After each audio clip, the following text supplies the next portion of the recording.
유명한 기독교 세계관 학자인 C.S. 루이스의 소설 나니아 연대기라는 것이 있습니다. 이것이 영화로 제작될 정도로 대중적이고 또 인기 있는 그런 책이죠.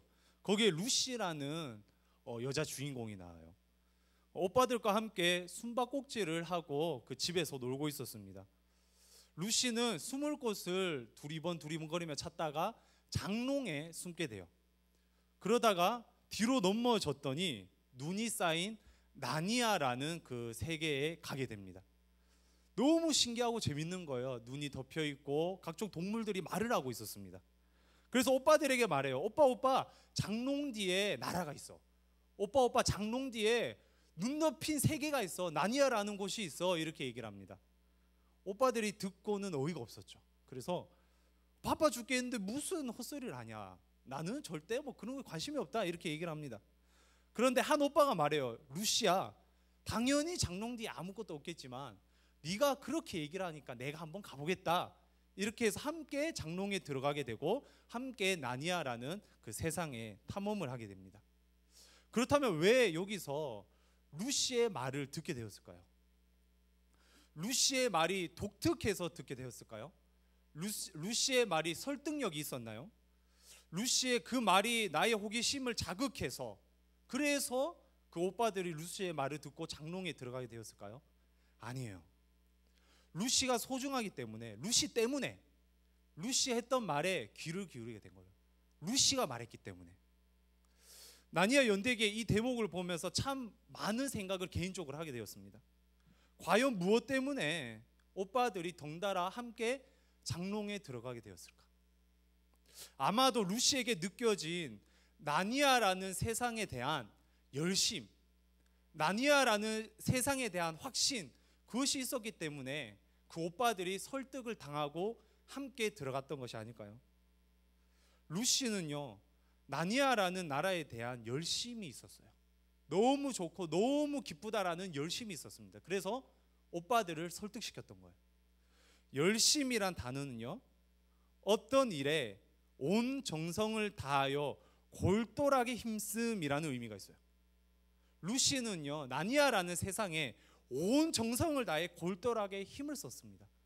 그래서 오빠들을 설득시킬 수 있었던 거예요. 그 마음이 전달되었기 때문에, 그 열심이 전달되었기 때문에 말도 안 되는 행동을 함께 하게 만들었던 것입니다. 오늘 본문에서는요, 바울이 갈라디아 사람들을 설득시킨 무엇인가에 대해서 나와요. 그것이 바로 함께 얘기했던 열심이에요. 열심. 그리스도에 대한 열심. 갈라디아 사람들을 움직였던 그 그리스도 예수에 대한 열심, 그것이 무엇인지 오늘 함께 살펴보는 시간이 되길 소망합니다. 갈라디아 공동체를 향해 바울은요, 오늘 본문에서 자신의 이야기를 하고 있어요. 신학적인 이야기, 예수님이 어떻다라는 얘기 아니라 바로 자기 자신에 대해서 이야기를 하고 있는 것을 볼 수 있습니다. 과연 그렇다면 갈라디아 사람들은요, 바울의 어떤 모습을 보고 예수님을 만나게 되었을까요? 바울의 인격, 바울의 학적인 지식, 바울의 말솜씨, 바울의 외모, 이것을 통해 복음을 접하게 되었을까요? 우리 13절에서 14절 말씀 함께 읽어보도록 하겠습니다. 내가 처음에 육체의 약함으로 말미암아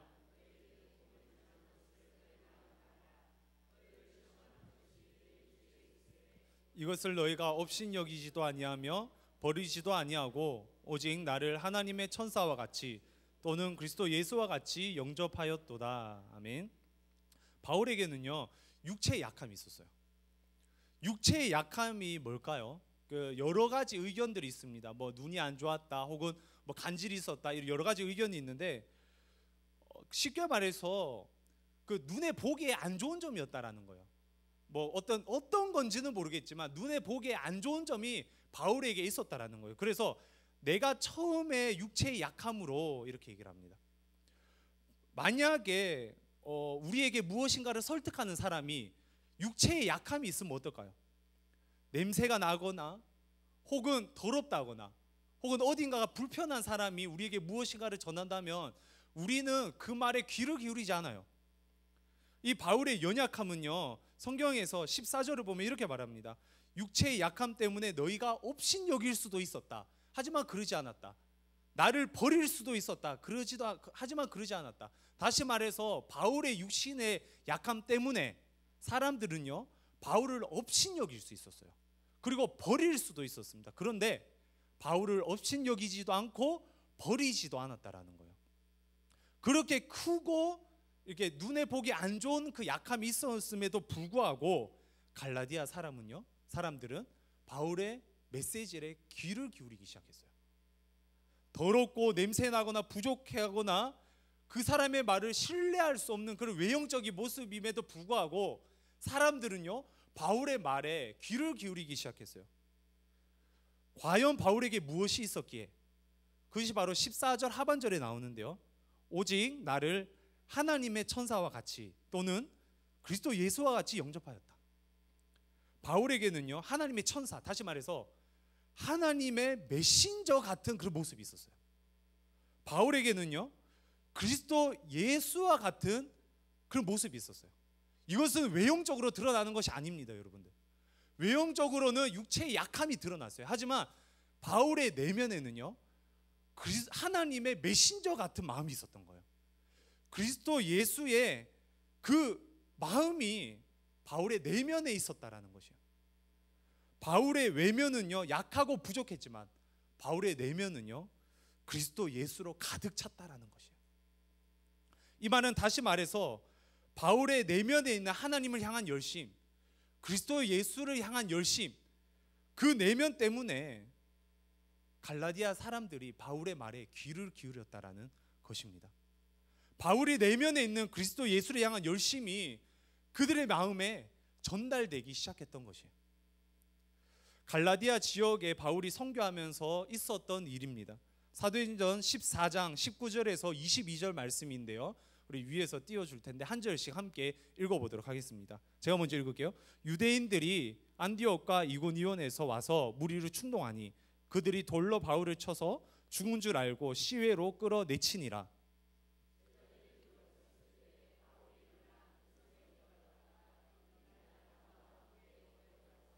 복음을 그 성에서 전하여 많은 사람을 제자로 삼고 루스드라와 이고니온과 안디옥으로 돌아가서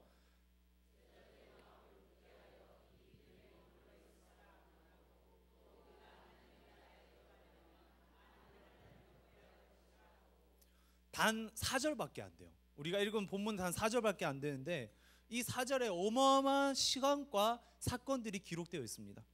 바울이 돌에 맞아 기절합니다. 우리가 잘 알고 있는 본문이죠. 바울이 돌에 맞아 기절했는데 어느 정도 기절했냐? 사람들이 죽은 줄 알고 그 성 밖으로 내쫓습니다. 하지만 바울이 다시 일어나요. 그리고 이틀 동안을 회복합니다. 그리고 다시 복음을 전하러 가요.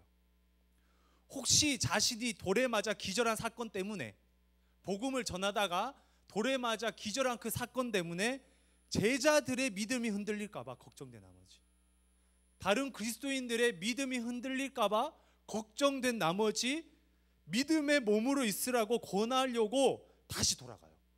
환난을 겪는 것이 그리스도인이라고 얘기를 하려고 다시 그 선교지로 돌아갑니다. 참 가슴이 먹먹해지는 사건이에요. 바울에게는요, 자신의 몸 따위는 중요하지 않았어요. 바울에게는요, 오직 그리스도 예수를 향한 열심이 그의 심령에 가득 찼습니다. 혹시나 자신이 당한 환난 때문에 그리스도가 목칠당할까 봐, 성도들이 믿음에 흔들릴까 봐 걱정된 나머지 다시 일어나서 복음을 전하고 있어요. 바울의 모습은요, 오직 그리스도 예수를 향한 열심밖에 없었습니다. 다른 어떤 것도 그의 내면에 자리 잡지 않았어요. 그리스도 예수를 향한 열심으로 가득 찼습니다. 저와 여러분은, 아니 모든 사람들은요, 어떤 것에 열심을 내면서 살아가게 돼요. 우리에게는 마음이 있기 때문에 그 마음에 무엇인가를 채워서 그것을 향해 살아가게 됩니다. 그것이 바로 목적 혹은 목표가 됩니다. 바울은요, 그 목적과 목표 가운데 그리스도 예수를 향한 마음이 있었어요. 그리스도 예수를 향한 열심이 있었어요. 적어도 그리스도인이라면 그 마음에 그리스도 예수를 향한 열심이 있어야 되지 않을까요?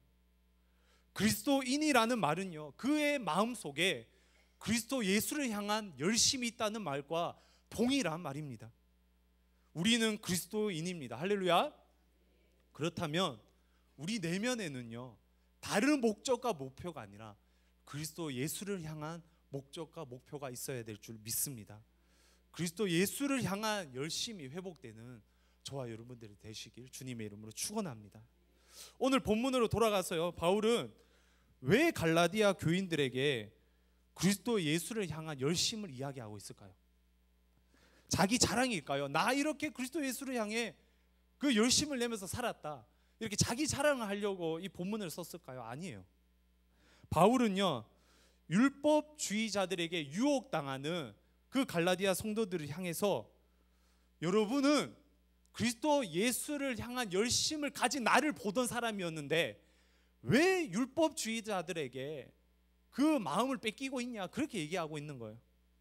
외모가 아닌, 눈에 보이는 것이 아닌 그 육체의 약함에도 불구하고 내 마음속에 있는 그리스도 예수의 열심을 받던 그런 사람들인데 왜 지금은 외모를 보고 외형적인 것을 보고 눈에 보이는 것에 집착하고 있냐, 이렇게 갈라디아 성도들에게 얘기하고 있습니다.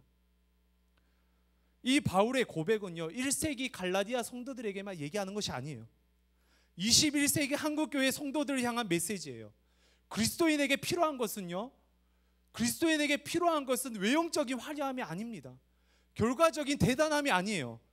그리스도인에게 필요한 것은요, 그리스도 예수를 향한 열정, 그리스도 예수를 향한 열심, 그것이 내면에 가득한, 그것이 바로 그리스도인이라는 거예요. 그것이 바로 사람을 변화시키고 그것이 바로 그리스도인답게 살게 되는 원인이 된다라는 것이에요. 바울 서신서를 읽을 때 중요한 것은요, 바울의 대적자가 누군가인지를 찾아보는 거예요. 바울 서신서에는 바울의 대적자들이 나옵니다. 오늘 본문에서도 바울의 대적자의 특징이 나오는데 바로 17절 말씀입니다. 우리 17절 말씀 함께 읽어볼게요. 그들이 너에게 대하여 좋은 뜻이 아니요 오직 너희를 이간시켜 너희로 그들에게 대하여 열심을 내게 하려 함이라. 아멘. 바울의 대적자의 특징이 있었어요. 바로 너희를 이간시켜, 바울과 성도들을 이간시켰습니다. 바울에 대해서 욕을 하고요, 바울이 전한 복음에 대해서 잘못됐다고 비판을 했어요. 바울과의 사이를 이간시켰다라는 말은요, 복음과 이간시켰다라는 말이에요. 복음과 멀어지게 만들었습니다. 다른 복음은요, 바울의 대적자들은요, 복음의 대적자들은요, 복음과의 사이를 멀게 만들어요. 그리고 그들은 어땠나요? 너희로 그들에게 대하여 열심을 내게 하려 함이라. 복음이 아닌 다른 것에 열심을 내게 만들었던 거예요. 복음이 아닌 다른 것에 열심을 내게 만듭니다. 그리스도 예수를 향한 열심이 아닌 다른 것에 열심을 내게 만드는 것, 그것이 바로 다른 복음이라는 거예요. 그들은요, 이기적인 율법주의자들이었습니다. 예수 그리스도를 향한 열심이 아닌 자기를 향한 열심으로 그 성도들을 변화시켰어요. 바울은요, 항상 그리스도 예수를 향한 열심이 있었습니다. 그 모습을 보고 갈라디아 사람들은 복음을 느꼈어요. 복음을 경험했어요. 하지만 다른 복음은요, 다른 것에 열심을 내게 만들었어요. 다른 것에 집중하게 만들었어요. 결국 다른 복음 때문에 갈라디아 교인들은요, 복음과 멀어지게 되었습니다. 우리에게도 던져봐야 하는 질문 아닌가요? 우리의 삶의 현장에 복음과 멀어지게 하는 무엇인가가 있지 않나요? 복음과 멀어지게 하는 무엇인가가 저와 여러분들의 삶의 현장의 요소마다 있어요.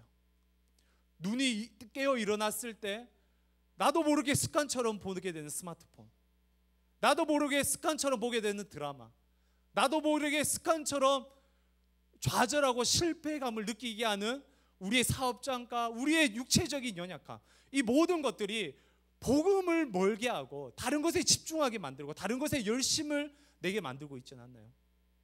그것이 바로 때때로 다른 복음이 된다라는 거예요. 그리스도인은요, 날마다 그리스도와 가까워져야 합니다. 나를 향한 열심이 아닌, 다른 것에 향한 열심이 아닌 오직 그리스도 예수를 향한 열심으로 가득 차는 것, 그것이 바로 그리스도인이라는 거예요. 내려놓음의 저자 이용규 선교사님이 있죠. 그분의 홈페이지에 들어가 보면요, 자녀 지도법을 정리해 놓은 그 자료가 되게 많아요. 선교사님은 한국 교회의 가장 큰 위기를 다음 세대로 뽑고 있습니다. 사실 많은 학자들이 다음 세대를 한국 교회의 가장 큰 위기로 보고 있습니다. 그 이유, 이 다음 세대가 왜 위기가 되었나, 그 이유 중 가장 큰 것을요, 자녀 교육의 문제를 하나님께 맡기지 않았던 부모들의 왜곡된 신앙에 대해서 지적하고 있어요. 신앙생활과 사회생활을 분리해 놨다라는 거예요. 자녀들의 신앙은 그저 주일날 예배 드리는 것으로 만족시키고, 그리고 경쟁사회 속에서 뒤처지지 않을 그것을 기대하면서 살아가고 있어요. 그리고 경쟁사회 속에서 성공을 하면 마치 성공인 양 그 자녀들을 축복해주고, 그리고 교회 안에서의 생활은 일주일에 단 한 번만으로 끝내는 그 기독교 교육에 대해서 지적을 하고 있어요. 그 결과가 어떤가요? 세상 자녀들을 다 빼앗겨버린다, 이렇게 이 선교사님은 지적합니다. 사실 안타깝게도 이것이 우리들의 모습이에요. 그 결과 우리 다음 세대들은 하나님의 말씀보다 세상의 가르침을 중시하는 그 세대로 사실 자라나고 있습니다. 대학을 가면 교회를 떠나고요, 취업을 하면 교회를 떠납니다. 이중적인 신앙의 가르침이 이런 결과를 낳게 만들었어요. 참 감사한 건 우리 귀한 신일교회는 다음 세대들이 점점점 또 신앙으로 잘 교육받고 있다는 것이 너무나도 감사한 일입니다. 그렇다면 이 문제를 어떻게 해야 될까요? 이용규 선교사님은요, 자녀 교육을 하나님께 맡겨드려야 된다라고 얘기를 합니다. 이건 당연한 거예요, 그죠? 너무 쉬운 말이에요. 그러면 어떻게 하는 것이 하나님께 맡겨드리는 것인가? 성경을 몇 장 읽어서 용돈을 줘야 된다, 혹은 기도회를 강제적으로 참여시켜야 된다, 이런 것들을 말할까요? 아니에요. 이용규 선교사님이 자신의 홈페이지에서 이렇게 말합니다. 그분께 맡겨드린다는 것은 그분의 인도하심을 열심으로 구하고, 그분의 방식이 우리 자신을 압도할 수 있도록 그분을 열심으로 초청하는 것을 의미한다, 이렇게 얘기를 하고 있어요. 열심으로 구하고 열심을 초청하는 그 존재론적인 변화가 우리 기독교를 변화시킬 수 있다라고 얘기하는 거예요. 하나님을 열심을 다해 초청하는 것, 그것이 바로 부모가 해야 되는 신앙의 모습이라고 저와 여러분들에게 지적해 주고 있습니다. 무엇인가를 하는 것이 아니라 성경을 몇 장 읽고 그것을 체크하고 그것을 가지고 용돈을 주고 혹은 기도회를 강제적으로 참여시키고 그런 것이 아니라 하나님을 열심으로 구하는 것, 그 존재론적인 변화, 무엇을 하는 것이 아닌 그 존재의 변화가 바로 그리스도인의 교육을 변화시킬 것이라고 얘기하고 있다는 거예요. 저는 이것을 비단 자녀 교육만의 이야기가 아니라고 생각합니다. 신앙이 바로 이런 것 아닌가요? 우리가 무엇인가를 하나님의 열심으로 하는 것이 아니라 우리의 존재 자체가 그리스도 예수를 향한 열심으로 변화되는 것, 열심으로 무엇인가를 하는 것이 아니라 우리의 생활 자체가 그리스도를 향한 열심으로 바뀌는 것, 그것이 바로 신앙이라는 거죠. 우리가 주어가 되는 것이 신앙의 열심이 아니라 주님이 주어가 되는 것이 신앙의 열심이라는 것입니다. 그리스도 예수를 향한 열심이 뭔가요? 그리스도 예수를 우리의 삶에 초대하는 것, 그것이 바로 그리스도 예수를 향한 열심이라는 거예요. 그리스도 예수를 향한 열심이 뭔가요? 그분이, 그 주님이 우리를 압도하게 만드는 것, 그분의 말씀과 그분의 행적이 우리를 압도하게 만드는 것, 그래서 내가 그분을 따라가는 것, 그것이 바로 그리스도 예수를 향한 열심이라고 말이죠. 그래서 나의 삶은 그리스도 예수가 주장하게 하는 것, 교회에서뿐만이 아니라 믿음의 사람들과만 있을 때가 아니라 단순한 신앙적인 행동에서만 아니라 우리 가정에서, 우리 직장에서, 그리고 아무도 없는 은밀한 곳에서까지 그리스도 예수를 향한 마음이 있는 것, 그리스도 예수를 향한 열정이 있는 것, 그것이 바로 그리스도인이라는 거예요. 그것이 바로 그리스도 예수를 향한 열심이라는 거예요. 저와 여러분들의 삶의 현장은 어떻습니까? 그리스도 예수를 향한 열심으로 우리의 삶의 목표가 주어져 있습니까? 우리의 삶의 방향성이 주어져 있습니까? 아니면 다른 복음처럼 나를 향해, 나를 위해, 혹은 다른 무엇인가를 향해 걸어가고 있진 않나요? 예수님께서는요, 우리에게 신앙의 열심에 대해 모범을 보이셨어요. 십자가에 달리기 전 예수님은 열심을 다해서 하나님께 기도했습니다. 하나님을 향한 열심이 있었어요. 우리가 너무 잘 알고 있는 본문이죠. 누가복음 22장 42절 말씀입니다.